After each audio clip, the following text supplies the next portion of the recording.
बुने केसँग खाएको करेन्ट यो के हो यो यस्तो मिठो पोर्क अचार कहाँ पाउँछ तँलाई थाहा छ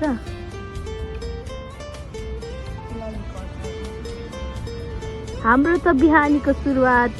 यसरी हुन्छ साथीहरू आफ्नै ललीको अचारमा बनेको पोर्क अचारसँगै तर यसको टेस्ट कस्तो छ भन्दै त बुने होइन यसको टेस्ट एक्चुअल टेस्ट कस्तो छ भन्दै त करेन्टसँग यसको फ्लेभर कस्तो मिल्छ कि मिल्दैन एकचोटि भन्दै करेन्टको र पोर्कको फ्लेभर एउटै छ पोर्कको भन्दा नि पोर्कमा हाल्ने मसला र करेन्टमा हाल्ने मसलाको फ्लेभर एउटै छ नि कम्बिनेसन कस्तो छ पोर्क र यो करेन्टको हजुरहरू पनि यो करेन्ट लभर हुनुहुन्छ अनि त्यसपछि एउटा कम्बो बनाएर खानुहुन्छ कम्बो बनाएर खानुहुन्छ भने चाहिँ पोर्क अचार र यो करेन्ट चाउचाउ खानु गाइजहरू यस्तो मिठो छ नि साँच्चै यो मिठो गरी खाएको होइन है मिठै भएर खाएको है दामी छ ललीको अचारको पोर्क अचार ट्राई गर्नै पर्छ हजुरहरूले